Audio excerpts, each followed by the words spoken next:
monter un colloque sur la condition masculine, ça part de loin, ça part de voir mon père. Tu sais, mon père, c'est un bon monsieur, là, c'est un bon gars, mais il n'avait pas les moyens, les outils de s'occuper de lui. Fait qu'il était malheureux. Puis ça m'est toujours resté. Puis le fil, c'est que moi, à l'âge adulte, même impuissance, ça m'occupait de moi. C'est la honte d'être un homme, le fond. Moi, j'avais lu un livre là, sur la honte là, de John Bradshaw il y a 20 ans. Inconscient que moi, je portais ça. Et le rôle de la honte, là, c'est de te couper de toi. C'est un obstacle à contacter l'identité et ça t'éloigne de qui tu es parce que tu cherches à l'extérieur comment être plutôt que suivre ce que tu es. Plus tu t'éloignes de toi, plus tu as de risques d'avoir un incident dans ta vie. Dépression, divorce, épreuve, parce que tu n'es pas aligné sur toi. Si tu as honte, tu perds ton intégrité, tu perds le respect de qui tu es, tu perds le contact avec toi. Moi, je veux connaître le bonheur, je veux être heureux, mais c'est pas en créant une vie qui s'éloigne de moi que je vais être heureux. Ça n'est un des chemins où les gars vont réussir à plus s'occuper d'eux, à plus être heureux. L'objectif, c'est de créer ta vie en fonction de la vraie personne que tu es.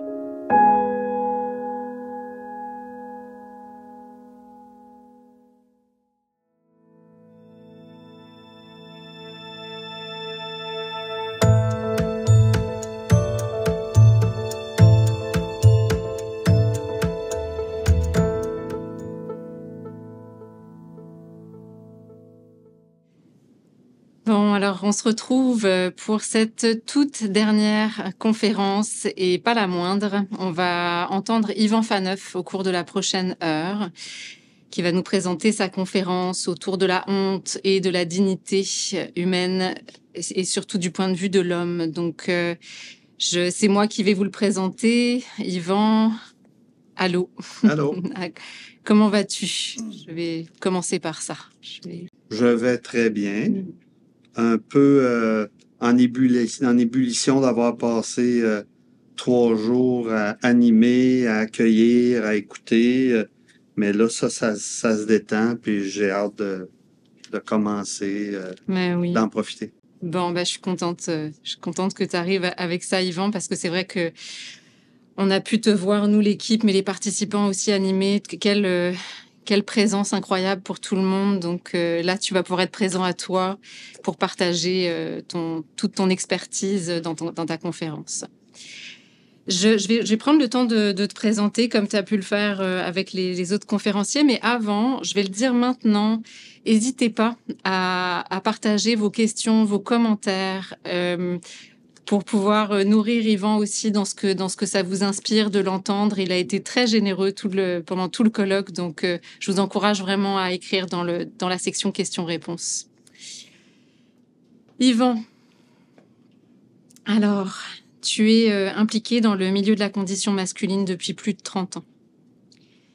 Tu es l'auteur de plusieurs livres, dont le best-seller « Devenir un homme vrai plutôt qu'un vrai homme ». Tu as réalisé 2 recherches-actions sur le thème de la sensibilité masculine. Une au Centre de relations d'aide de Montréal sur le droit à l'émotion chez les hommes. Et une à l'Université du Québec à Rimouski sur l'insécurité affective et la culpabilité masculine à la maîtrise en psychosociologie. Tu es formateur, conférencier et thérapeute en relations d'aide. Tu accompagnes des hommes, des femmes et des couples en thérapie. Et je mentionne que tu as reçu le prix Hommage Guy Corneau il y a quelques mois, cet automne, prix qui souligne ton dévouement à la condition masculine depuis toutes ces années. Waouh, quel parcours! Je sais que c'est un petit clin d'œil parce que tu as nommé pourquoi tu avais choisi tous les intervenants et les intervenantes pendant le colloque. J'ai envie de te dire pourquoi moi, il y a de l'émotion, pourquoi moi je t'ai choisi, toi, quand j'ai eu cette idée de colloque. Parce que, Yvan, je viens de le dire, c'est tout ce parcours, mais c'est parce que tu incarnes l'homme vrai, l'homme sensible, l'homme à l'écoute de ses émotions qui est capable de les nommer en relation, qui connaît ses besoins, qui est capable de s'en occuper, qui connaît ses limites, et qui est capable de les nommer aussi, de se respecter, puis d'être dans une relation respectueuse. T'as transformé l'image de l'homme pour moi, dans tout ce qu'il y a de sécurisant, de bienveillant et de bon. Alors, je suis très touchée qu'on soit là aujourd'hui. Donc, j'ai très hâte de t'entendre. Évidemment, je vais te laisser la parole. Mais avant qu'on commence, comme tu as fait aussi, j'ai envie de te donner un espace avant de commencer la conférence. Est-ce que tu as besoin de déposer quelque chose ou, Plus que tantôt, non, j'ai un petit battement de cœur, mais tu sais, c'est pas une nervosité pas un trac. C'est plus un souci de bien livrer, une émotion aussi. Ouais, ça me touche particulièrement. Là. Wow! D'arriver là. Tu sais, c'est 3 jours, mais c'est 1 an et demi. C'est depuis le 2 janvier, le colloque, c'est ma vie. Après le colloque, je vais retrouver ma vie. Ça me manque un peu, de l'équilibre. Mais c'est ça qui me touche, là. Il y a cette émotion-là aussi. Là. Mais oui. Bon, ben, je te souhaite, avec tout ce que tu portes, je te souhaite un bon moment. Merci, Belle Anne conférence. Pétrel, merci. On t'écoute. Wow!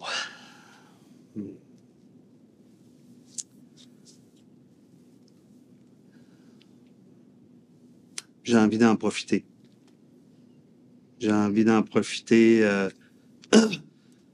de ce moment de relation avec vous, de ce moment aussi pour transmettre ces connaissances-là que j'ai faites durant mon mémoire de maîtrise, que j'ai pas terminé. Il reste encore un chapitre à réviser, en fait. Puis je vais pouvoir, j'espère, le remettre à l'automne. Là. Avec le colloque, ça a été un petit peu mis sur pause. Je vais avoir besoin peut-être d'un petit peu d'indulgence parce que c'est la première fois que je donne cette conférence-là. Je vais avoir besoin de mes notes. Le thème, c'est de la honte masculine à la dignité humaine. Je vois que juste de présenter ça, j'ai de l'émotion. C'est un thème qui me touche beaucoup. C'est une recherche-action que j'ai faite à la première personne. Donc, le sujet dans cette maîtrise-là, c'est nous.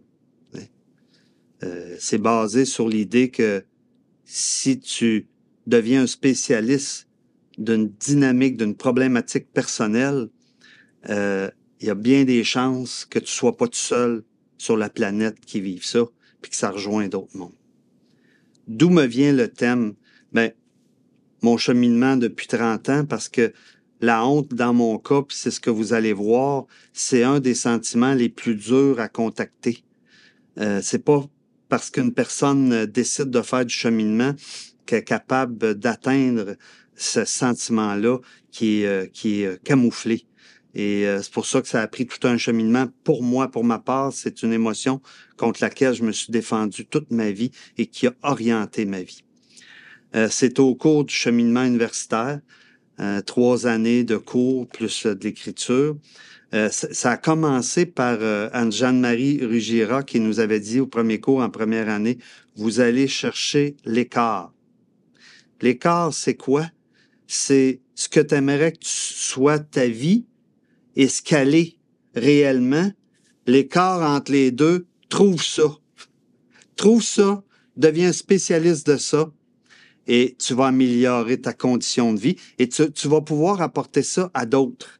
C'est ça l'écart. Puis l'écart que j'ai trouvé dans les 2 premières années, j'ai commencé avec ça, c'est la difficulté, c'est assez pointu, là, la difficulté chez les gars à prendre soin de soi lorsque on vit de la culpabilité et de l'insécurité affective combinées ensemble. Concrètement, ça veut dire quoi? Ça veut dire que tu es en relation avec quelqu'un, puis là, il y a un accrochage, il y a un conflit, et dans la discussion, tu te sens coupable et en même temps, tu as peur de perdre. Et moi, c'est ça que j'ai identifié comme étant la situation la plus dure à gérer pour moi dans ma vie. Je suis capable de gérer de la culpabilité. Je suis capable de dire, wow, non, ça, je me sens coupable pour ça, je vais le réparer, ou ça, gars, c'est pas à moi, et je suis capable de gérer de l'insécurité affective. Quelqu'un avec qui j'ai un lien qui me menace de couper la relation, je vais dire, ben, tu peux y aller. Mais les deux ensemble, me sentir coupable et être à risque d'être abandonné, ça, c'est tough. Mais déjà moins qu'il y a 3 ans. Donc, ça a commencé par là. Et ce qui fait que ces deux zones sensibles-là étaient actives dans ma vie, elle l'est encore, mais beaucoup moins, c'est la difficulté de prendre soin de moi quand ça arrive. Fait que ma maîtrise est basée là-dessus. Au cours de la 2e année, je lisais un livre de Colette Portelance.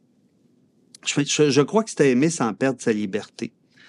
Et en lisant ce livre-là, il y avait une distinction à un moment donné entre la culpabilité et la honte. Je lis ça. J'ai lu ce livre-là 5 fois. Pourquoi ça m'a jamais accroché? Là, ça m'a accroché. J'ai lu ça et ça faisait la distinction qu'une culpabilité, ben c'est que tu as fait quelque chose, tu sais, qui a été contre tes valeurs, ça a nui à quelqu'un, ça a blessé, tu t'excuses puis ça arrête. Mais une culpabilité chronique de fond, c'est pas de la culpabilité, c'est de la honte. Ça a été une épiphanie, un coup au cœur, ça m'a rentré dedans et j'ai vu le fil de ma vie. Comment ma vie était teintée non seulement de honte, mais surtout de défendre contre la honte continuellement. Et c'est ça qui était problématique. C'est pas d'avoir des blessures qui est problématique, c'est le refoulement de la blessure, de la zone sensible, et maintenant développer une vie au cours de laquelle je me défends. C'est ça le problème.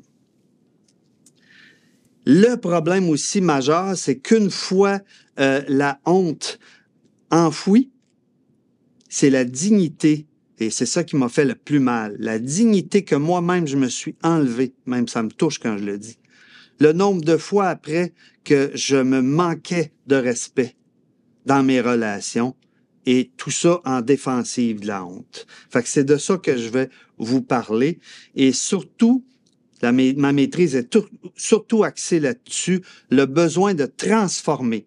À l'université, ils appellent ça du renouvellement de pratique. Il y a toute une partie de mon mémoire qui est basée sur changer ma vie défensive en une vie où j'accueille et je transforme et que je nourris ma dignité. C'est ça que je vous présente. Est-ce que ça veut dire que les femmes ne portent pas de honte parce que je parle de honte masculine? Non, je parle de honte masculine parce que je suis un gars, puis j'ai développé la honte d'être un gars, et cette problématique-là spécifique que je parle, et peut-être, je dis ça de même, peut-être qu'avoir rejoint un gars ou deux, et je le souhaite. Est-ce que parce que je parle de honte masculine, je me plains, puis je me victimise? Non. J'analyse, j'explique, je conscientise. Et le but, c'est une transformation positive de ça au bénéfice de plus de bonheur. Est-ce que la honte masculine excuse des violences masculines? Est-ce que c'est pour éviter d'avoir à se responsabiliser comme homme? Non plus. Le travail de responsabilisation demeure à faire pour chaque personne et pour chaque homme. Même si tu portes une honte masculine comme moi, ben, c'est pas une excuse pour être violent ou autre. En même temps, je suis conscient de plus en plus, et ça l'a été dès la sortie de mon premier livre il y a 25 ans, que c'est un sujet sensible. Parler de conditions féminines, parler de conditions masculines, c'est sensible. Ça peut créer, ça peut heurter, et je vais faire attention à ça. Ma directrice de recherche, c'est Diane Léger, à l'université, que je salue, que j'adore, qui m'a accompagné jusqu'à maintenant avec beaucoup de confiance, m'a dit un jour, pour m'aider dans mon travail, elle a dit « T'es pas mal naïf. T'es pas mal naïf de penser Parce que j'ai peur avec ma recherche, j'ai peur que ça fasse réagir puis de me faire rentrer dedans. Je voudrais pas ça. C'est là qu'elle m'a dit, t'es pas mal naïf parce que ce sujet-là est déclencheur. Si tu veux assumer ça, il va falloir que tu acceptes que ça peut déranger, déclencher. Je souhaite pas ça, c'est pas ce que je veux. Je suis pas quelqu'un qui fait de la provocation dans la vie. Mais ça se peut que ça crée quelque chose chez les gens. Si ça fait mal, j'en suis désolé, c'est pas mon objectif. Si ça peut faire mal dans le sens d'éveiller des ondes sensibles que vous allez vous occuper, j'en serais content. Quand je vous dis que c'est un sujet sensible, à la sortie de mon premier livre, Devenir un homme vrai plutôt qu'un vrai homme, il y a des hommes qui m'ont accusé, avec qui j'ai eu des conflits, des accrochages, que je voulais émasculer les hommes, leur enlever leur virilité. Et en même temps, il y avait des femmes qui me disaient que mon intention, c'était de victimiser les hommes. Chacun nos interprétations. Et moi, je peux vous assurer que c'est pas ça. Mais, je dis ça, c'est arrivé. Mais la majorité, la très grande majorité, autant de femmes et d'hommes m'ont encouragé dans ce travail-là.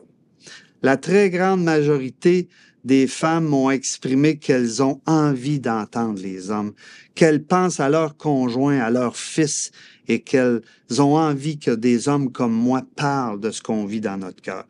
La majorité des hommes sont contents quand je parle parce que ça les encourage à le faire. Ça, c'est la réalité.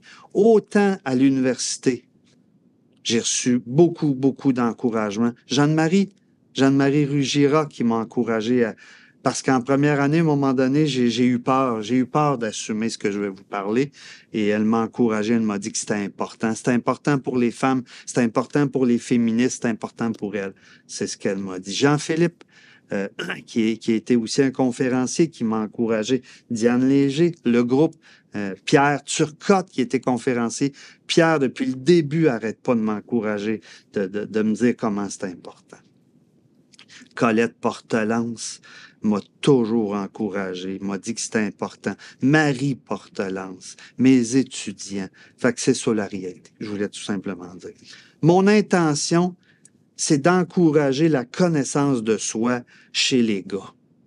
Une connaissance de soi avec responsabilité de ce que nous sommes, de nos comportements défensifs, de nos ondes sensibles et de nos besoins pour une meilleure relation avec soi, prendre soin de soi et avec les autres. C'est ça mon but, pour que chaque gars devienne plus heureux. Parce qu'un gars heureux, là, comme une femme heureuse, ça a un impact autour de soi, pas juste pour lui-même. C'est ça mon but. Comme j'ai pas encore fini l'introduction, on commence. Ça sera pas long, là, on se calme, ça s'en vient. Comme introduction, j'ai écrit un texte. J'ai écrit un texte qui était spontané. Ma maîtrise m'a beaucoup habité et j'ai fait un voyage il y a 1 an, au mois d'avril. J'étais chanceux, je suis allé là avant que ça éclate. Je suis allé en Israël, en solitaire. Ça me tentait de faire ce voyage-là depuis des années. Et j'ai écrit un texte qui m'a monté parce que je réfléchissais beaucoup quand j'étais là-bas, quand j'ai été dans le désert de Judée, quand j'ai été à la mer Morte. Et là, j'étais sur le bord de la mer Rouge. Ça fait bien exotique, là, puis ça se place bien dans une conférence, mais c'est vrai. Tu sais, j'étais à Eilat, ça s'appelle Eilat, sur le bord de la mer Rouge, juste en face de la Jordanie, de l'Arabie Saoudite, à côté de l'Égypte. Ça aussi, je rajoute ça, c'est encore plus exotique. Et il m'est monté un texte. Puis ce texte-là, je le prends parce qu'il résume tout le travail que j'ai fait avec la honte. Je vais vous le lire en introduction et après, je vais le détailler. La honte, ça me touche même de le lire, parce que c'est venu vraiment de l'intérieur. La honte agit tel le péché originel. Tu es coupable d'avance. C'est-à-dire, telle une tâche originelle, elle s'est greffée à l'identité de l'enfant humilié en développant, en enveloppant, en camouflant son identité, pensant ainsi protéger l'individu d'une humiliation éventuelle. La honte s'entretient par la suite de façon autonome en nous amputant de notre capacité de dignité. La honte est un processus d'enfouissement de qui nous sommes. Une fois greffée, la honte orientera et dirigera notre vie, autant concernant notre relation à nous-mêmes qu'avec notre entourage. Nous perdons alors 4 éléments précieux par la honte et essentiels au bonheur, soit l'amour de soi, l'acceptation de soi, l'écoute de soi, ainsi que l'affirmation de soi. Ça a comme conséquence majeure que nous ne vivrons pas et ne placerons pas notre vie à partir de nos élans personnels, relationnels, créateurs de notre vie. Notre perception de soi devient que ce que nous sommes est souillé, mauvais.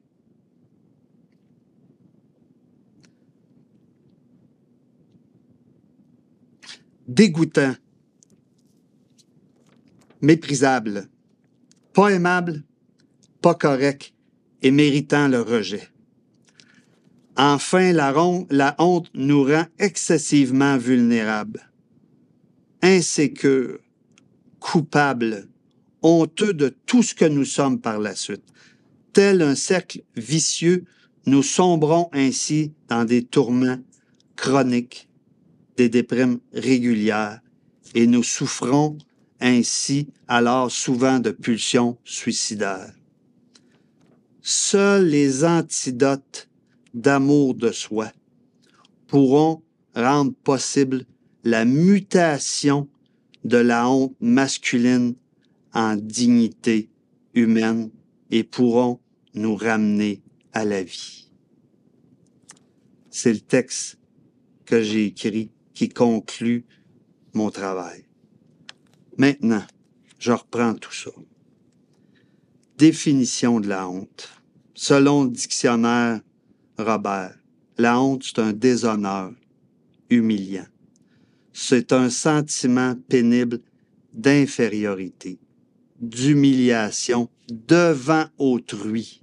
C'est une blessure relationnelle, la honte. Comme le dit Vincent de Gaulle-Jacques, qui est un spécialiste de la honte, j'ai suivi 2 formations avec lui. C'est un gars d'une université à Paris qui voyage à travers le monde pour enseigner. Il dit, la honte, c'est le désamour de soi. C'est penser qu'on est mauvais à l'intérieur, dans son livre « Les sources de la honte ». John Bradshaw, un autre spécialiste de la honte, ajoute, la honte, c'est la solitude et la dépression, dans le livre « S'affranchir de la honte ». Moi, j'écrivais dans mon mémoire ce que je vous ai dit tantôt. La honte est le sentiment que je suis souillé, mauvais, dégoûtant, méprisable, pas aimable, pas correct et méritant le rejet. C'est toutes sortes de façons de nommer la honte que j'ai, moi, nommé, mais pas tout ça, mais aussi que j'ai entendu dans mon bureau de la part de certains clients qui parlent de leur honte comme ça. En même temps, j'ai observé quelque chose de fascinant avec la honte. C'est que la honte tente d'avoir un rôle. La honte veut avoir un rôle sur notre fonctionnement psychologique. Si je peux m'exprimer ainsi, un rôle, puis ça peut vous surprendre, de protecteur. Soit de protéger notre identité d'une nouvelle expérience d'humiliation. Ça veut dire quoi? Ça veut dire que suite à une expérience d'humiliation, la honte d'être soi s'est installée, d'être vu, d'être humilié. La honte alors s'installe comme pour nous protéger en cachant notre identité, en la voilant, en proposant. C'est comme si la honte te dit « montre-toi plus. Montre plus qui tu es pour plus jamais être blessé, pour plus jamais avoir honte. » C'est comme un rôle de garde du corps. La honte te suit, puis non, cache-toi, cache-toi, cache-toi, comme ça tu seras plus blessé. La honte, c'est comme un drap opaque qui cache qui on est pour plus jamais avoir mal de présenter qui tu es. Au lieu de ça, elle te propose, présente un personnage, présente un faux semblant pour éviter une nouvelle expérience d'humiliation. Moi, par la honte, j'ai caché ma sensibilité, j'ai caché l'homme que j'étais et j'ai essayé de montrer un gars tough, dur. Ça a été ça mon personnage, mon faux semblant, à certains moments, et à d'autres moments, un gars rationnel, sans émotion. Mais comme on va voir plus loin, cette protection, ben, on perd avec cette protection-là. Peut-être qu'enfant, jeune, j'en ai eu besoin, mais après ça, la conséquence et l'impact, c'est qu'on ne peut plus vivre à partir de qui on est. On ne peut plus se nourrir de notre vie et de nos relations. On ne peut plus être en relation véritable. On devient isolé. Même en présence de monde, encore plus, quand il y a des gens, à cause de ce drap-là opaque, de honte, il peut y avoir du monde autour de toi et tu te sens seul. L'extérieur est perçu comme une menace quand tu as une blessure de honte. J'espère que ça va jusqu'à maintenant. C'est pas trop... C'est plus positif plus loin, je vous le dis, mais il faut passer par là pour comprendre c'est quoi. Deuxième point, qu'est-ce que la honte masculine? Là, je vous ai parlé de la honte en général. Si on précise, qu'est-ce que la honte masculine? La honte masculine, c'est lorsqu'un gars porte la croyance que les hommes sont tous mauvais, que c'est le genre qui est mauvais et non l'individu et certains de ses comportements. Ça me fait penser, il n'y a pas de mauvaise personne, mais moi, quand j'ai écrit mon livre, j'ai demandé à un de mes professeurs, ça fait plus de 25 ans de ça, de m'aider et de lire ça. Et elle a dit, d'accord, ça va me faire plaisir. Ça avait été un professeur de français que j'avais eu au secondaire. Et quand, avant de commencer, elle m'a dit, écoute-moi bien, je veux te dire quelque chose. Elle dit, moi, les hommes, là, je veux que tu le saches, là, pour moi, vous êtes responsables de tous les maux mondiaux, sociaux et familiaux. Et à cause de ça, je vous en veux. J'ai reçu ça comme un coup de poignard au cœur. Pourquoi? Parce que je portais la même croyance qu'elle. Sinon, ça m'aurait pas fait mal comme ça. Je le portais aussi. Et ce que ça a fait, c'est que le lendemain, on se revoyait et j'ai eu mal au cœur toute la soirée, tout le lendemain. Et là, j'ai eu besoin de lui parler. Je lui ai dit, écoutez, j'ai dit ce que vous m'avez dit m'a fait mal parce que je porte la même croyance. Mais en même temps, je suis pas capable de porter ça comme homme, le crime de tous les autres hommes. Moi, j'ai pas fait ça. Et elle m'a répondu, je m'excuse, c'est vrai, j'ai généralisé, je te connais depuis longtemps, t'es pas comme ça. Ça a créé un beau moment, ça nous a apaisés tous les deux, autant elle dans sa rencontre avec un homme qu'elle appréciait, que moi de le dire, ça. C'était ma responsabilité de le dire avec respect et on a fait un travail extraordinaire après pendant plusieurs mois. Donc, qu'est-ce que la honte masculine? C'est lorsqu'un gars... Je veux vous dire en passant, ceux qui me connaissent comme pédagogue, ils savent, j'ai une petite tendance. Je radote. Puis c'est pas un problème psychologique, c'est un choix pédagogique, je suis conscient de ça. Donc là, je vais radoter un petit coup. Puis si je radote, c'est parce que je veux que ce point-là soit retenu. Qu'est-ce que la honte masculine? C'est lorsqu'un gars porte la croyance que les hommes sont tous mauvais. C'est le genre qui est mauvais et non l'individu et certains de ses comportements. Mais il y a un deuxième point là-dessus. C'est lorsque l'homme adhère aussi à la croyance que tous les hommes portent en eux le mauvais. Même si tu n'as jamais rien fait. C'est parce que même si tu n'as rien fait, il suffit qu'une situation se présente et parce que tu es un homme, tu vas saisir automatiquement l'opportunité de dominer, d'exploiter, d'être violent, d'être abuseur et d'être un violeur. La honte masculine, c'est quand tu as la croyance de ces deux affaires-là. Troisième point, l'origine de la honte. En 6 points. D'abord, l'origine de la honte, c'est lorsqu'un jeune garçon souffre de façon directe des comportements violents, dominateurs, défensifs des hommes de son entourage. C'est-à-dire, concrètement, moi, comme enfant, la dureté de mon père, des hommes de mon entourage, m'a blessé, m'a fait mal. Donc, ça crée ça un terreau fertile. Ça ne veut pas dire qu'on va développer une honte. Ça crée un terreau fertile pour la honte. Deuxième point qui crée ça, c'est lorsqu'un jeune garçon souffre en tant que témoin auditif, visuel des comportements violents, dominants, défensifs des hommes de son entourage sur les femmes de son entourage. Les femmes qui représentent sa sécurité affective, soit ta mère, ta sœur, les autres femmes significatives. Parce que quand le petit gars voit sa mère, ses sœurs, des femmes importantes de son enfance qui représentent la sécurité affective, être violentées, agressées, blessées psychologiquement par des hommes de l'entourage, l'enfant vit une impuissance intolérable. Moi, j'ai beaucoup entendu parler des... Là-dessus, je peux vous dire que je ne suis pas le seul gars à porter ça. J'ai entendu beaucoup de gars qui m'ont parlé de cette souffrance-là, de cette impuissance-là et de l'insécurité affective que ça crée chez l'enfant de voir, parce que la sécurité affective, c'est souvent la mère. Fait que de voir la mère être bafouée comme ça, le petit garçon a peur de perdre sa sécurité affective et il vit énormément d'impuissance. Puis ça me fait penser à quelqu'un qui me parlait, un gars qui me parlait qui était témoin de ça, puis il avait développé une haine de son père à cause de cette souffrance-là. C'était le deuxième origine de la honte qui crée le terreau. C'est pas obligatoire que ça va faire ça. Il y a des gars qui ont vécu ça et qui n'ont pas développé la honte.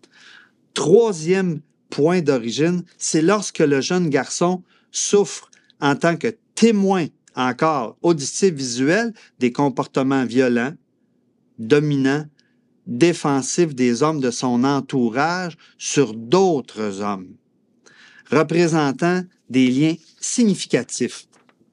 Michel, non fictif, qui me partageait qu'un jour, il a vu son père frapper son frère, puis à plusieurs reprises, et ça l'a atteint.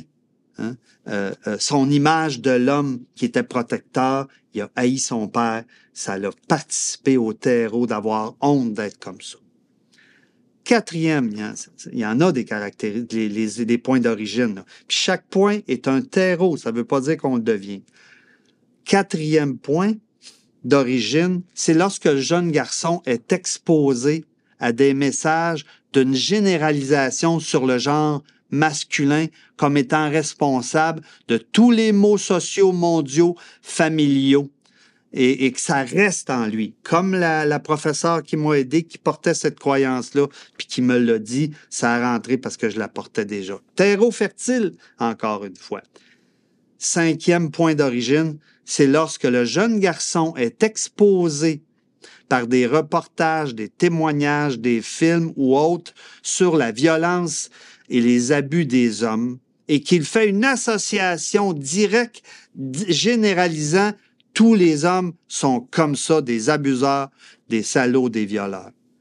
L'exemple qui me vient, c'est quand j'avais 11 ans, il y a un film qui a sorti qui s'appelait « Mourir à tue-tête ». Ça m'a marqué. Un excellent reportage, mais c'était un reportage où on voyait, puis ça m'a marqué, un homme qui violait une femme dans une camionnette blanche. J'ai écouté ça comme j'avais un terreau fertile, comme il a manqué d'éducation pour moi durant ce film-là. Ça a comme scellé en me disant, on est vraiment des écœurants, nous autres, de faire vivre ça. Ça m'a fait tellement mal de voir cette femme-là. C'était tellement réel. Je me dis, c'est de même que ça se passe, de se faire violer comme ça et l'impact sur sa vie, on a vu la suite. Ben, ça a manqué qu'il y ait une éducation autour de ça, de mes parents pour m'expliquer ce film-là. Sixième point d'origine. Et le plus important pour moi qui crée la honte masculine, c'est la non-relation entre les hommes, avec les hommes de notre enfance. C'est ça qui crée le terreau fertile le plus important pour la honte masculine. Parce que moi, j'ai observé quelque chose. C'est que les hommes qui ont eu de la relation, c'est-à-dire des liens, de la communication avec leur père, avec des hommes de leur entourage, même s'il y a eu certaines violences, même s'il y a eu des manques, ils n'ont pas développé la honte parce qu'il y a eu relation. C'est la non-relation qui entretient la terreur de l'enfant du monde des hommes. C'est la non-relation qui entretient l'idée que je veux pas être comme ça. Ça, on va y revenir. Un peu, tu sais, ça a été tellement émouvant, Jean-Philippe et son cousin Richard, qui ont développé la relation avec l'abuseur et comment ça a fait qu'ils ont honte des comportements, ils ont condamné les comportements, mais ils n'ont pas honte d'être des hommes, ils ont récupéré ça. 4e point. Ça va bien jusqu'ici, j'espère pour vous. C'est un peu intense, j'en suis conscient que ce n'est pas un sujet neutre. Les causes. On a regardé l'origine, maintenant les causes de la honte masculine. D'abord, premier point, ce sont les violences masculines sous toutes ses formes, accompagnées de la non-relation entre hommes. Pourquoi ça fait tellement de bien? Tous les gars qu'on a entendus là, depuis le début du colloque, puis les gars que j'entends depuis des années, qui ont souffert de la non-relation, puis qui cherchent ça. Puis c'est particulier, on a beau... Tu sais, moi, la réalité, là, j'en ai mangé des claques puis des coups de pied, tu sais. Mais ce qui m'a fait mal, là, c'est pas les coups.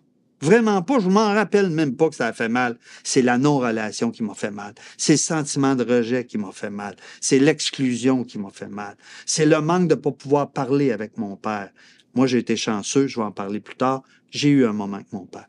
Donc ça, là, c'est la première cause, c'est la non-relation. C'est pour ça que c'est très important, la relation avec nos fils, la relation avec les autres hommes. C'est un antidote essentiel à la honte masculine. C'est entre nos mains, les gars.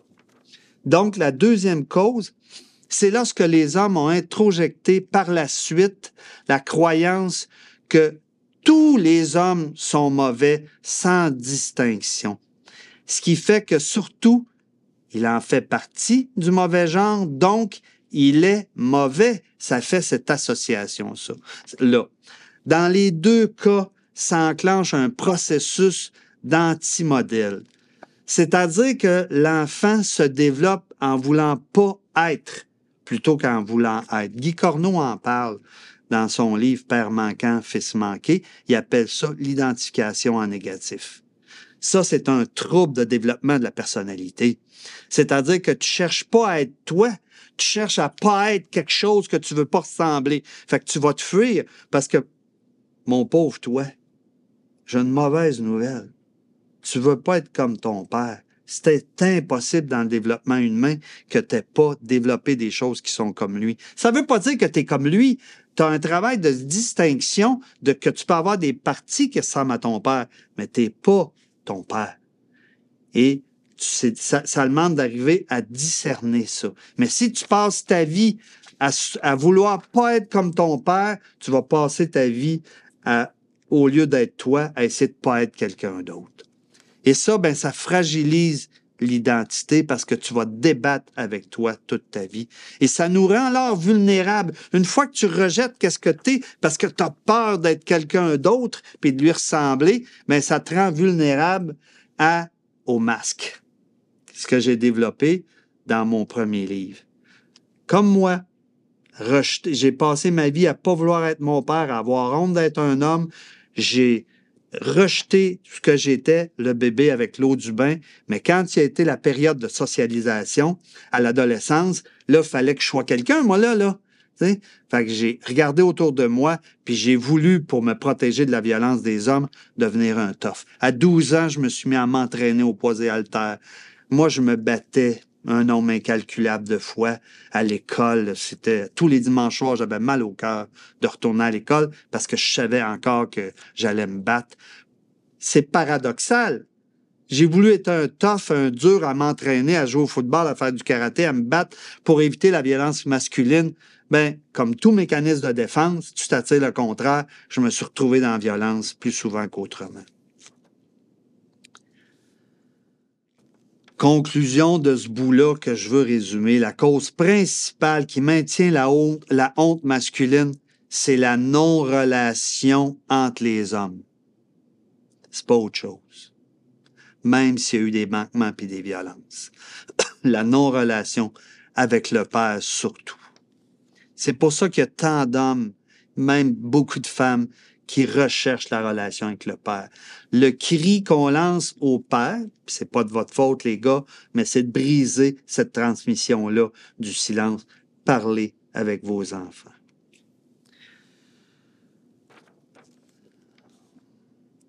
Les manifestations de la honte masculine et de la perte de la dignité humaine. Manifestation, quelqu'un qui a honte d'être un homme, un gars qui a honte d'être un homme. Si tu veux savoir que tu portes ça, écoute les points que je vais donner. Le rejet du père et des autres hommes, caractéristique. La haine du père, caractéristique. La démonisation du père et du masculin, caractéristique. L'idéalisation de la mère, l'idéalisation du féminin, caractéristique. L'idéalisation, en passant, là, c'est un mécanisme de défense. C'est un mécanisme de défense contre la peur et la culpabilité. Autre caractéristique, tenter de transformer en soi tout ce qu'on juge masculin pour les transformer en attitudes plus féminines, parce qu'on idéalise le féminin. Tenter de rejeter tout en soi qui est identifié à la masculinité. On se surveille, on se transforme, on refoule nos élans, nos désirs, nos colères, nos affirmations. On vit plus en fonction de ce qu'on est. Une tendance à se féminiser. Un sentiment chronique de honte d'être un homme qui va amener une castration de soi-même qui peut entraîner des pulsions de mort. C'est le fun, la honte. Un sentiment de culpabilité chronique qui amène une insécurité affective. Quand tu as honte de toi, là, tu te sens coupable de tout et tu as toujours peur d'être abandonné. Ça va ensemble. Quand la culpabilité puis la honte arrêtent, tu n'as plus peur d'être abandonné par l'autre. Beaucoup moins. Fait que ça vaut la peine de travailler ça pour ça, puis ça amène une tendance à se dévaloriser. Autre caractéristique, une tendance à être renfermé, isolé, réactif, agressif, parfois même violent. Pourquoi? Par frustration d'un manque de réaliser notre vie. Parce que quand tu as honte, tu réalises pas ta vie. Et à un moment donné, il y a de la frustration qui s'éveille de pas réaliser sa vie. Autre caractéristique, c'est de passer sans préavis de la soumission là, du gars qui a l'air bien fin puis qui est pas un vrai gars puis qui c'est pas un agresseur à tout à coup une agression parce qu'à un moment donné, le refoulé ressort et ça éclate. Dernière caractéristique, c'est la perte de l'écoute de soi, du respect de soi par la honte. Bradshaw, dans son livre « S'affranchir de la honte », dit « J'ai déjà expliqué comment le processus d'intériorisation de la honte, la personne rejette certaines parties vitales de sa réalité humaine. » Gaulle-Jacques rajoute « Le sentiment de honte s'installe lorsque l'identité profonde de l'individu est altérée. Il est envahi par la déshumanisation et la confusion. La confiance en soi se perd, l'amour-propre devient désamour, la relation au monde se transforme. » Gaulle-Jacques rajoute aussi « Une fois installée, la honte devient alors inhibition. Le sujet redoute toutes les situations qui pourraient réveiller sa blessure. Il évite, tend à s'isoler, à se replier sur lui-même, à se couper de toute relation pour ne pas risquer de revivre une nouvelle violence. » Bradshaw ajoute quelque chose de bien important. La honte engendre la honte. C'est-à-dire qu'une fois que tu as eu une première honte, là, tu embarques dans un cercle vicieux où tu te mets à avoir honte de tout de toi, de tes actions, de tes paroles, de tes silences. Tu dis rien, tu as honte pareil parce que tu trouves que tu parles pas assez. De tes attitudes, de tes comportements. Il n'y a plus rien qui échappe à notre regard honteux. Puis en plus, on le projette sur les autres. On a l'impression que les autres pensent la même affaire de nous que nous, on pense. Fait que c'est sûr que tu vas t'isoler. C'est dans l'isolement que tu vas chercher la paix de ce que tu projettes dans le regard des autres qui te perce comme un poignard. Comme moi. Ma honte masculine de base m'a amené à avoir ensuite honte de mon père. Honte de certaines de ses attitudes. Honte de notre situation économique. On était les plus pauvres d'un quartier aisé. Honte de notre famille plus nombreuse que les autres. Honte de mes idées, de mes comportements, de mes silences. Tout y passe. Une fois dans la honte, il n'y a plus de repos. Lâchez pas, il va y avoir une fin positive. Conséquence de la honte.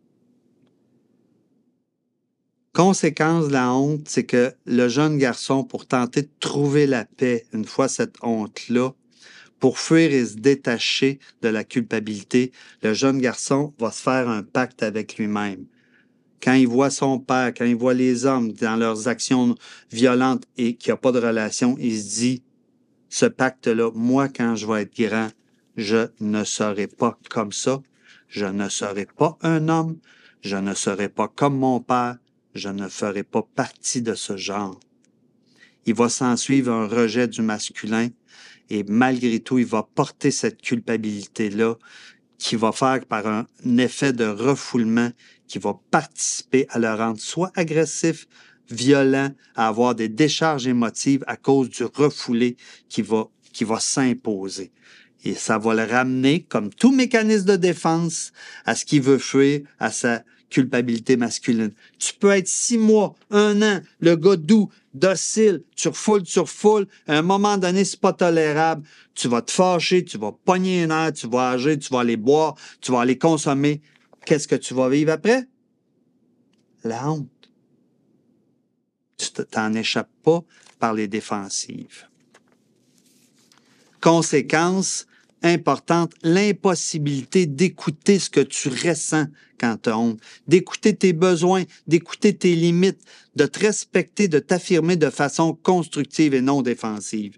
L'impossibilité de créer ta vie en fonction de qui tu es, ça c'est l'obstacle majeur au bonheur. Créer une vie loin de ce que tu es, tu n'as pas grand chance d'être heureux.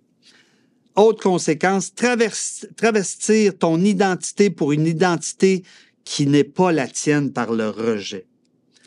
Autre conséquence, la peur de l'engagement. Si tu as honte de toi, là, tu vas avoir peur de t'engager parce que dans l'engagement, tu vas finir par être perçu tel que tu es. Et, dernière conséquence, la croyance, puis ça me touche particulièrement parce que moi, j'en ai beaucoup souffert, la croyance que je ne serai jamais un bon père. Ça développe la peur de la paternité. Tu as eu honte de ton père, tu es un homme, tu vas vivre le sentiment que toi, tu ne seras pas capable d'être un père à la hauteur. On va dans la partie positive, la route de la dignité, comme antidote à la honte. Je veux juste donner un petit avis. D'abord, pour prendre la route de la dignité, là, pour prendre la route de la dignité, transformer la honte, il faut savoir que c'est un job de labeur. C'est un travail qui représente un cheminement. C'est-à-dire que c'est un travail qui peut être pénible et exigeant un effort d'une certaine durée. La libération de la honte ne se satisfera pas d'un travail de surface. Parce que sans ce travail de profondeur-là, il n'y aura pas une conscientisation assez forte pour t'en libérer. La honte, la libération de la honte, c'est un travail d'extraction.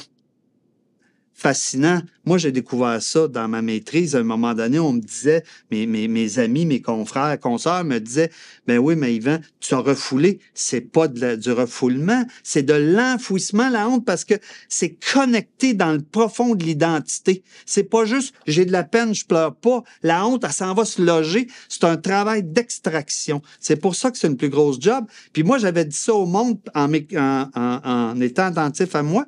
Pas longtemps après, je lis un livre de Freud, il a dit la même affaire. Il m'a devancé, le petit Moses. C'est une blessure identitaire qui est greffée, enfouie au plus profond. Colette Portelance, à un moment donné, au cours de la formation, a dit dans un cours, lorsque tu es en mesure de ressentir et d'accueillir ton sentiment de honte, ça veut dire que tu es au cœur de ce qui est blessé en toi. C'est pourquoi ça demande un travail de conscientisation, de ressenti en profondeur pour pouvoir bénéficier de l'effet de libération, d'apaisement et d'expression en relation avec soi et les autres. Ça veut dire que quand tu en parles avec ce ressenti-là, ça fait un effet de libération et c'est comme si tu reconnectes avec l'autre en étant reconnecté avec toi profondément. Ça peut pas être intellectuel comme démarche. Gaulle-Jacques dit « Tout dépend de la capacité à l'exprimer. La honte non dite, dissimulée, cachée, condamne à l'isolement et à la séparation. C'est alors à l'intérieur de soi que le clivage se fait, coupure. En la maintenant secrète, on croit pouvoir éviter le rejet de la part des autres et on se rejette soi-même, on se coupe de soi, on condamne la partie de soi-même que l'on considère détestable et abjecte. Une fois avouée, la honte est renvoyée sur l'autre. Pas que c'est l'autre qui va avoir honte, c'est qu'on s'en libère. La honte avouée, reconnue, admise, permet de préserver un lien avec autrui, de garder des possibilités d'identification. Avec l'autre, il partage les mêmes valeurs, les mêmes normes. La honte avouée permet de sortir de la honte intériorisée. En avouant sa honte, le sujet admet cette façon de voir. Il dédouane ainsi le système social et tous ceux qui en bénéficient. La honte nous amène souvent dans des comportements où l'on perd notre dignité. Pour annuler ce sentiment, ça demande un travail à récupérer notre dignité humaine au-delà du genre. L'antidote à la honte, à mon avis, là, c'est pas la fierté. Plusieurs auteurs disent ça. Moi, c'est pas de même, je le vis. Je dis pas qu'ils n'ont pas raison. Moi, je le vis pas de même. Moi, pour moi, l'antidote numéro 1, c'est récupérer notre dignité parce que la honte nous le fait perdre.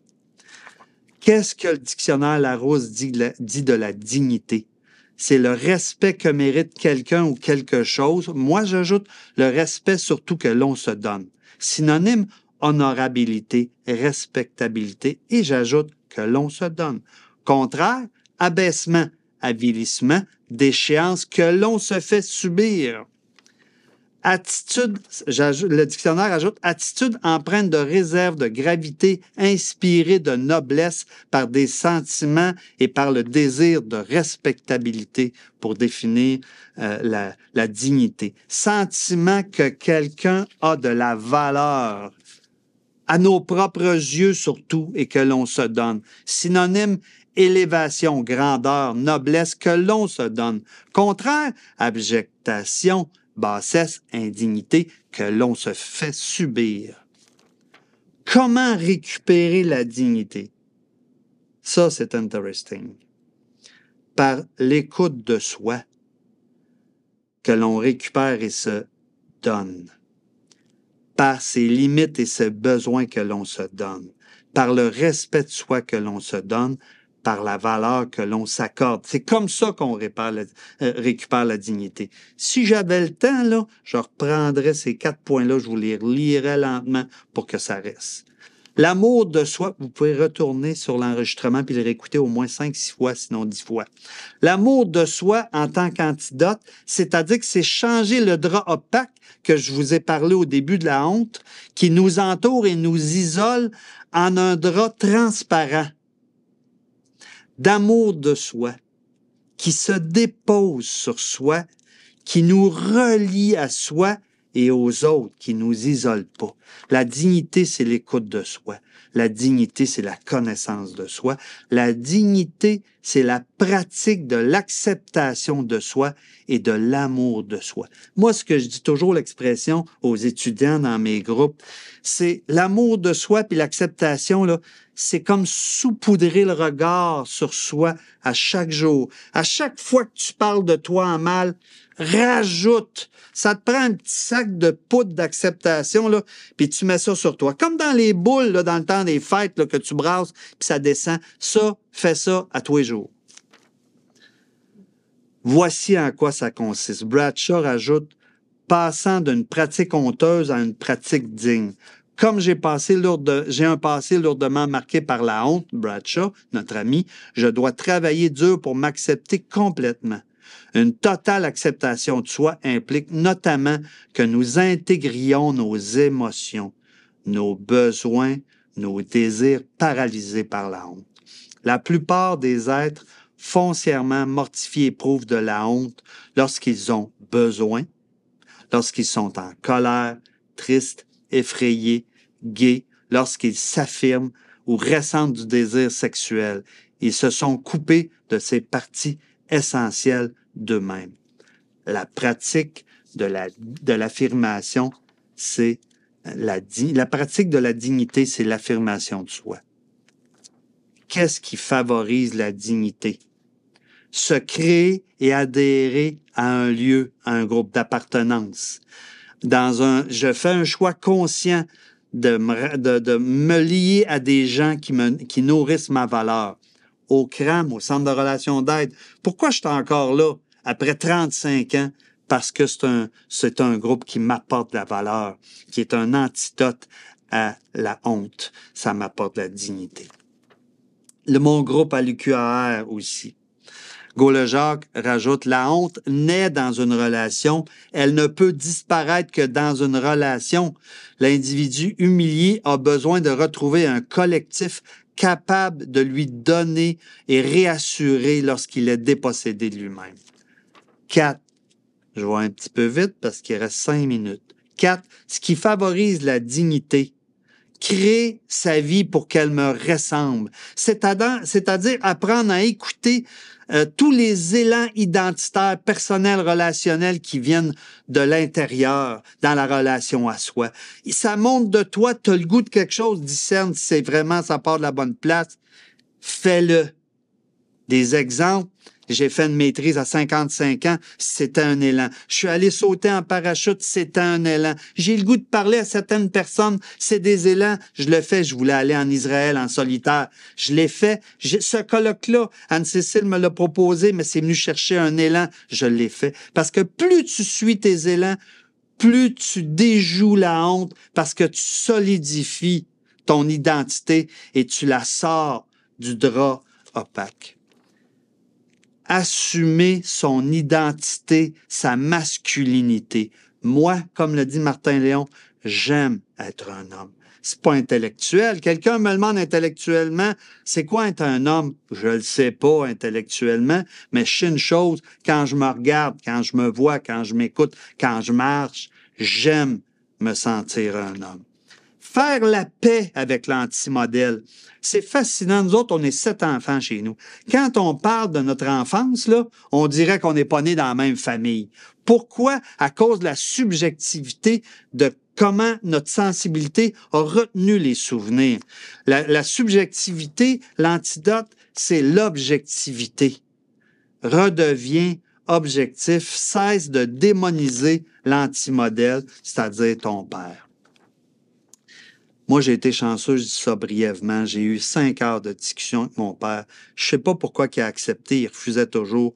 Un jour, j'ai dit, « Père, j'aimerais ça te parler. » Il s'est assis, puis ça me touche. À côté de moi, il a dit, « Qu'est-ce qu'il y a, mon gars? » 5 heures à jaser ensemble. 5 heures où j'ai pas été fin. J'ai dit ce que j'avais sur le cœur. Maudit qui était bon, qui s'est repris. Il m'a écouté, mon père.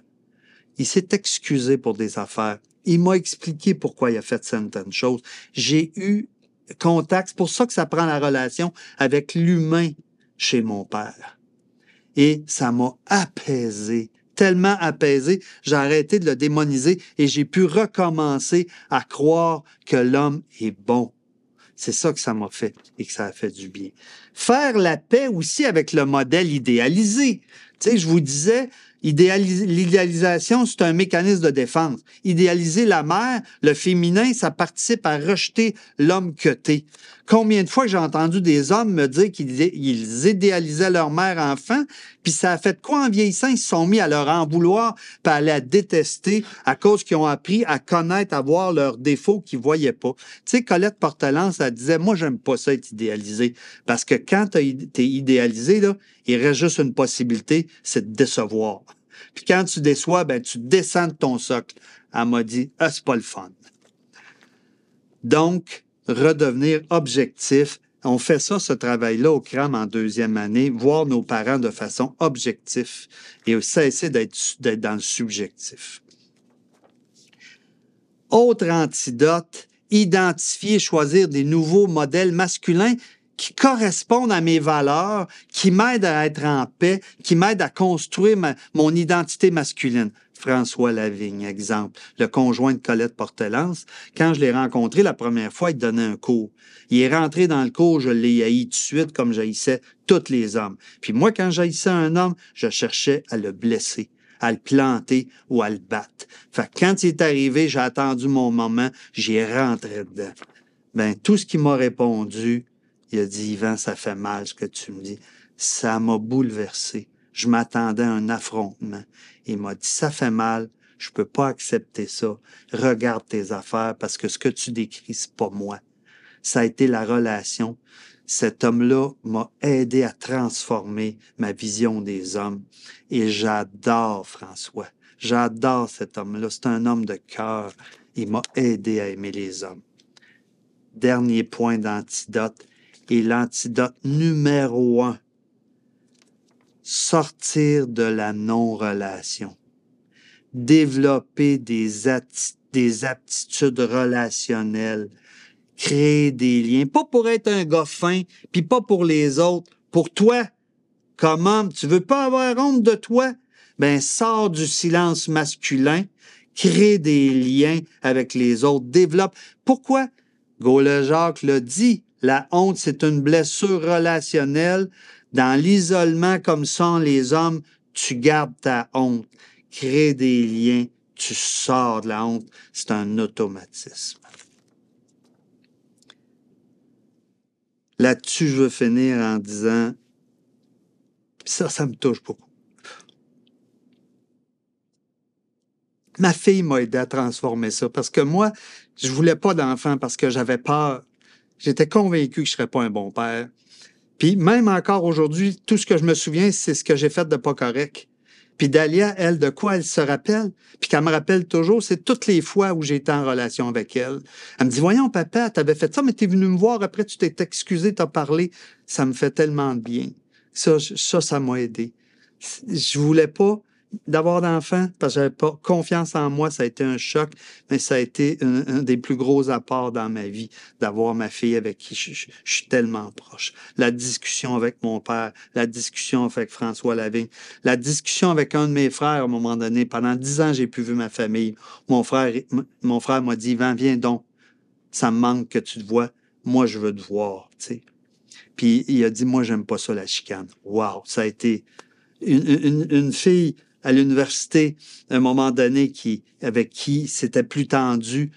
Puis un jour, elle a parlé, elle a confié qu'elle avait subi un abus plus jeune et on n'avait pas de lien ensemble, elle et moi. Ça m'a beaucoup touché. Je suis juste allé la voir avec empreint de respect. J'ai dit, je suis vraiment désolé. Je me sens pas coupable comme homme que tu as vécu ça. Je suis désolé comme homme que tu as vécu ça. Elle m'a regardé, elle a juste dit merci. Puis pas longtemps après, elle est venue s'asseoir à côté de moi, puis elle m'a dit, toi, Yvan, comment ça va? Paf, ça a créé le lien et on a créé une relation. En conclusion, je suis conscient que ça a été rapide. Je suis désolé pour ça. C'est beaucoup de matériel à digérer. Ça, j'aurais pu faire ça sur 2 heures facilement pour prendre le temps. La honte masculine, chez le garçon, c'est le rejet de l'homme en soi. C'est le rejet des hommes. Ça entraîne une perte de contact avec soi, ça entraîne ta perte de dignité et ça entraîne surtout que tu peux pas placer ta vie en fonction de toi. Récupérer sa dignité d'humain va passer par récupérer l'amour de toi, l'acceptation de l'homme que tu es, l'écoute de toi, de tes besoins, de tes limites, de tes blessures, le respect de toi et la communication non défensive de ça, comme l'enseigne Colette Portelance depuis 40 ans avec la création de la NDC, avec le CRAM et l'EIF. Thank you.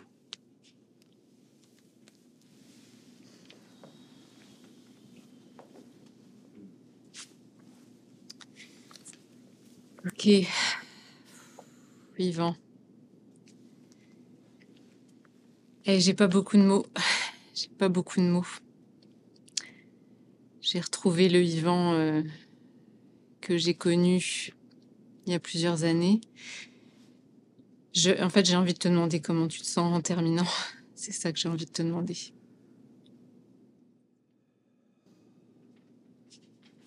Ben, c'est l'émotion de la fin du colloque.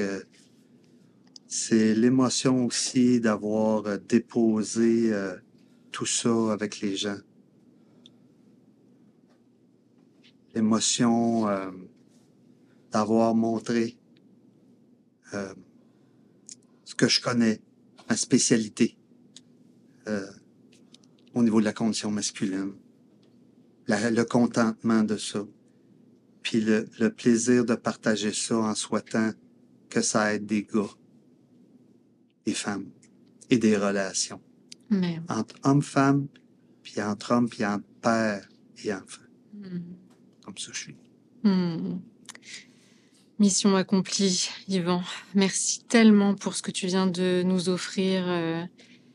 Je vais revenir sur le colloque, mais là, l'heure que je viens de passer à t'écouter, je suis profondément touchée par ce que j'ai entendu, la richesse du contenu que tu nous as partagé, la générosité de ton partage intime. C'est vraiment... Tu t'incarnes tellement... Je fais un retour en arrière il y a 2 jours et demi, mais t'incarnes tellement les objectifs du colloque. La connaissance de toi précise sur un sujet précis.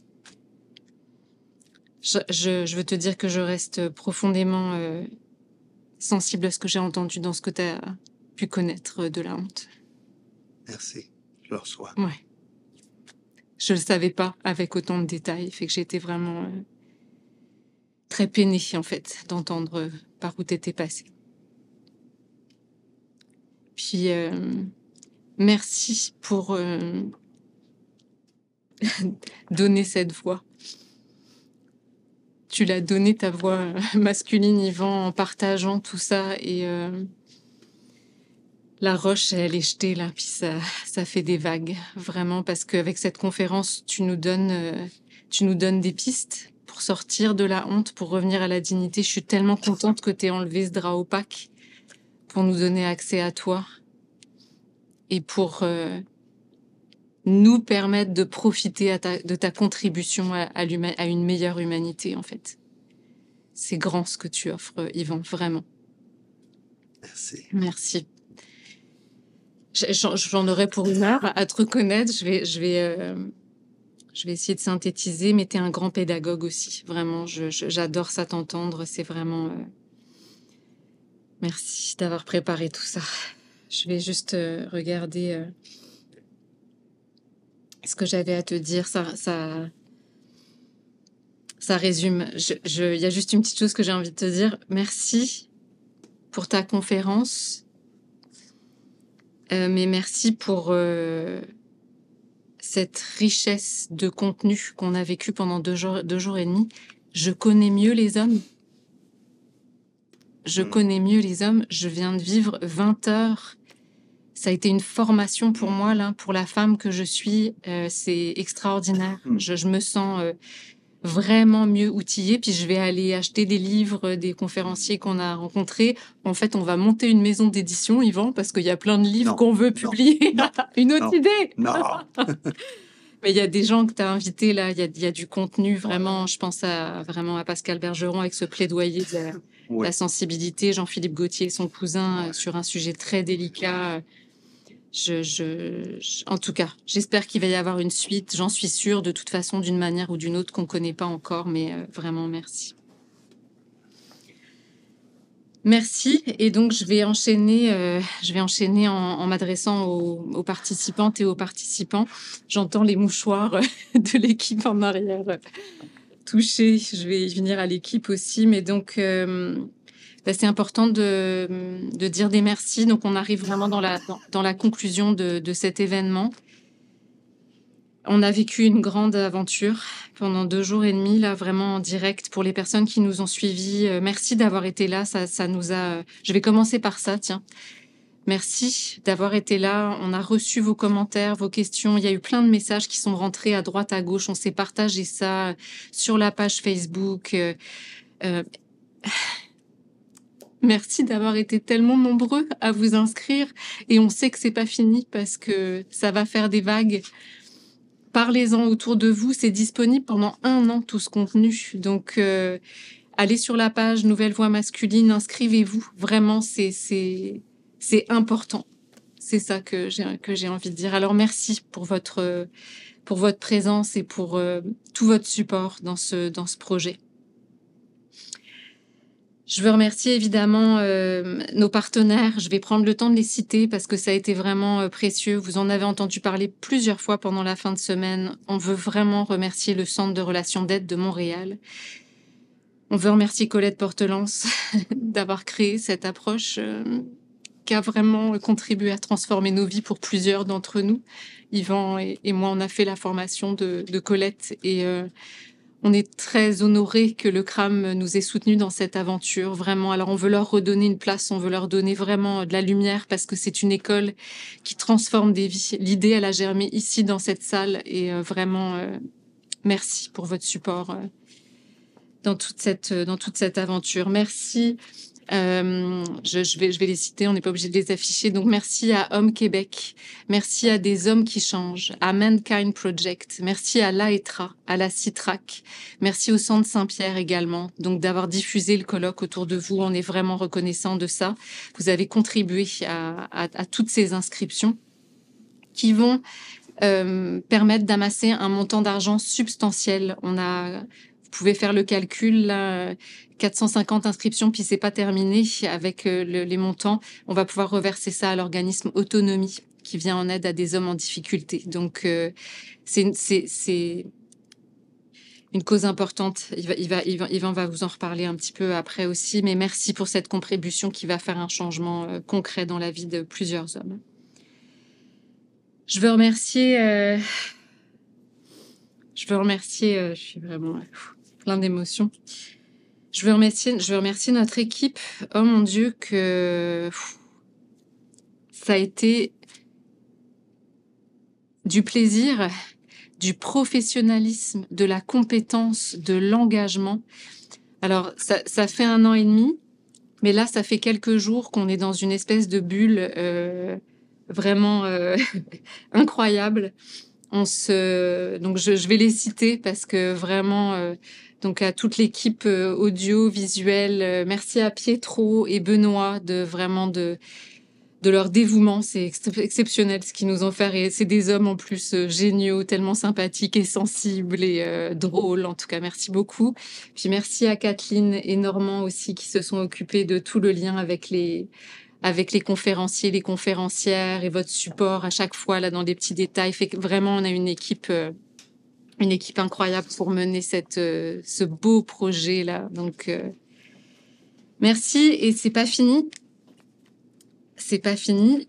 Il y a de la fatigue aussi. Je suis plus perméable là, aux émotions, mais je veux évidemment remercier mes coéquipiers. Sébastien, est-ce que tu veux nous rejoindre?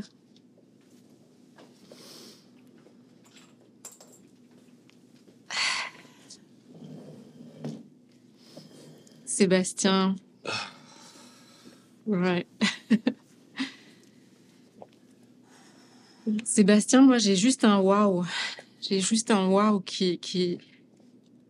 ce que je te l'ai dit, j'ai pas de mots vraiment pour décrire là où tu as amené le colloque. Tu me parlais d'idées là quand tu es arrivé dans le projet, j'avais du mal à le visualiser. J'étais insécure. On s'en est parlé. Tu m'as donné accès à toi dans tellement de dimensions et tu m'as sécurisé, tu m'as donné confiance qu'on pouvait aller jusqu'ici. Puis là, je viens de le vivre. J'ai eu des commentaires. C'est exceptionnel ce que tu nous as permis de vivre. C'est vraiment... les gens peuvent pas mesurer. Je pense que ça dépasse le millier d'heures que tu as offert pour ce colloque. Au moins 1500 Ouais, heures. 1500 heures. C'est vraiment extraordinaire. C'est vraiment... Fait que merci. Je te remercie infiniment de nous avoir aidés à amener cette qualité d'image, ce professionnalisme pour mettre en lumière une cause tellement importante. Est-ce que tu veux nous dire un mot? Ouais.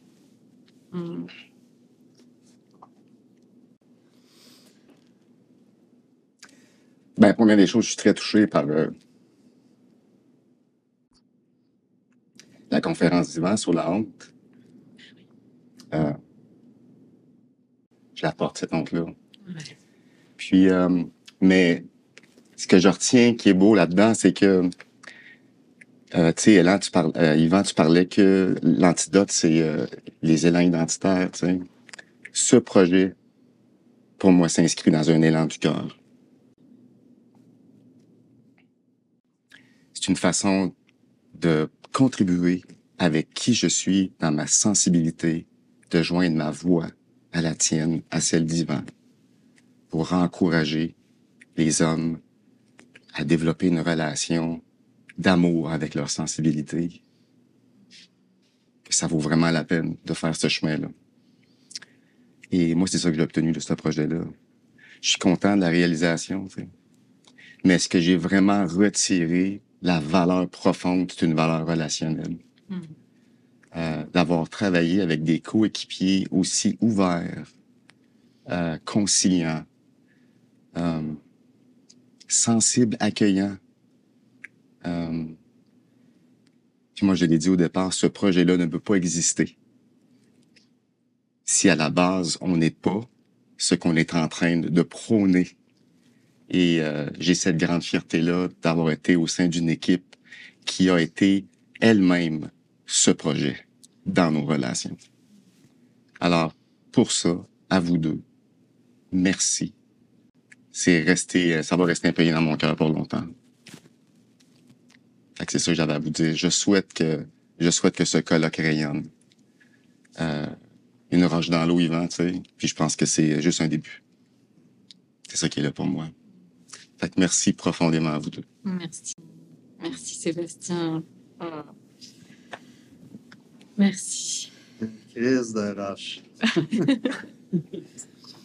Bon, puis j'ai pas fini, Yvan. Mon cher coéquipier. Moi, en fait, j'ai envie de te rendre hommage, Yvan. Vraiment de tout ton parcours, mais de tout ce que tu as livré depuis 2 jours et demi, depuis plusieurs mois, parce que le colloque est devenu ta vie, comme tu l'as dit, j'en suis témoin. Vraiment, ton dévouement à cette cause est remarquable. Mais là, ce que je viens de voir qui s'est passé là pendant 2 jours et demi, là, c'est la ceinture noire. Je dis pas ça souvent là, mais c'est vraiment, je veux qu'on puisse estimer ton travail, ta qualité de présence avec chaque conférencier, chaque conférencière, avec chacun de nous ici, avec chaque commentaire, comment tu as donné de l'importance. Je t'ai vu jongler avec des dizaines et des dizaines de balles depuis 2 jours et demi. C'est vraiment remarquable. Donc, je pense qu'on pourrait se joindre virtuellement avec les 450 personnes et les 2000 qui vont voir ce colloque pour t'applaudir, parce que c'est vraiment une performance, en fait, ce que tu as livré. Et que je reste vraiment impressionnée. T'as pas échappé une balle. C'est ça qui est arrivé. Fait que c'est vraiment incroyable. Fait que je veux vraiment mettre en lumière ce travail que tu as fait en mettant en lumière aussi, puis dans le choix des conférenciers, des conférencières. On a eu une qualité de contenu, une variété, une diversité. Tout ça s'est passé dans une atmosphère feutrée, bienveillante, douce. C'était rempli d'amour, tout ça. Alors merci vraiment, vraiment beaucoup. Je veux... c'est ça, je veux reconnaître le capitaine. Mon Dieu, que t'as amené le bateau à bon port, puis qu'il y en a d'autres aventures qui s'en viennent avec cette roche que t'as achetée dans l'eau, là, vraiment. Voilà, Yvan, je termine avec ça, ces remerciements, puis je vais te passer la parole pour dire le mot de la fin. Merci, Anne-Cécile, merci. C'est une conséquence de la honte, hein, c'est la difficulté à recevoir la reconnaissance. Mais je l'ai reçue. Ouais. Je l'ai reçue. Merci. J'ai tellement aimé aussi entendre Sébastien puis toi sur comment ça s'est passé l'équipe, parce que c'est vrai que s'il n'y avait pas eu la relation dans l'équipe, je sais pas si on aurait... Moi, en tout cas, on a eu nos accrochages. Puis je voyais automatiquement, quand on avait un accrochage, j'avais moins le goût du projet. Puis quand la relation se récupérait, je retrouvais l'énergie. J'avais besoin de la relation pour mener ça. Fait que merci à vous deux. Mot de la fin, je suis tellement... j'ai le vertige, en fait. J'ai le vertige de ce qu'on a fait. Vertige de réaliser ce qu'on a fait.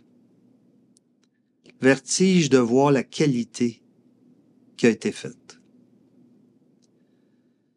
J'ai le vertige d'intensité, hein, d'avoir animé comme ça 20 conférences, là, mais je tenais à le faire. C'était moi le responsable du contenu. C'est moi qui connaissais chaque personne. Je tenais à le faire. Et je termine content.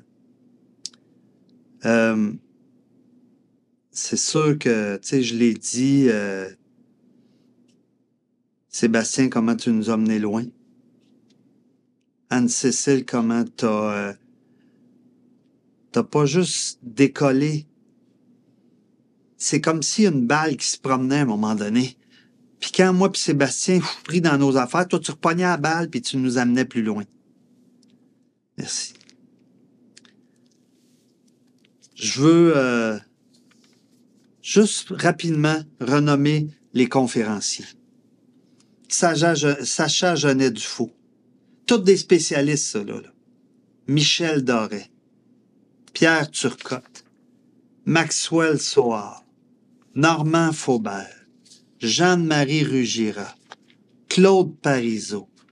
Deux panels de discussion homme-fille avec Sébastien qui avait mené ça. Pascal Bergeron, Jean-Philippe Gauthier, Alain Simard, John MacDonald, Pierre Lheureux, Anne-Cécile Arteman, Jean-Philippe Dotonac, Gilles Tremblay, Martin Léon, Jean-François Soucy et moi. Merci à tout ce monde-là. La conclusion, c'est que la roche a été lancée, puis une grosse crise de roche qui a fait de la vague pour valoriser le masculin, mais un masculin non défensif. Un masculin relationnel, un masculin responsable. 450 personnes. 450 personnes, moi là, j'ai calculé à peu près que 3 inscriptions, c'est une journée, un intervenant qui reçoit pendant 8 heures des gars. J'ai été plate parce que j'ai refusé l'accès gratuit à tout le monde. Le nombre de gens qui m'ont demandé des accès gratuits pour des bonnes raisons, j'ai dit non. Pourquoi? Pas parce que c'est pas par avarice. Au contraire, je voulais que cet argent-là aille pour ces gars-là. 3 inscriptions, 8 heures données à un gars. C'était ça ma motivation. Il fallait pas que ce projet-là donne, ce projet-là reçoit pour donner. Fait que je garde ça en tête. 3 inscriptions, une journée de 8 heures, un intervenant à recevoir des gars.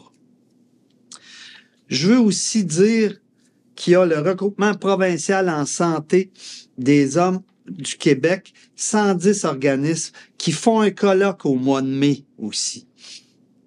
On a eu un peu peur parce qu'on n'avait pas vu ça que notre colloque leur nuise. Moi, je pense pas, parce que s'il y en a qui ont aimé ça, allez sur le site du regroupement en santé, regroupement provincial en santé pour hommes du Québec. Ils ont un colloque avec plusieurs conférenciers, des spécialistes, des scientifiques aussi, des universitaires qui vont parler de la masculinité. Une suite à ça, le 12 avril, au restaurant Robin des Bois, à 8 heures vendredi le 12 avril. Le restaurant Robin des Bois, c'est un organisme à but non lucratif.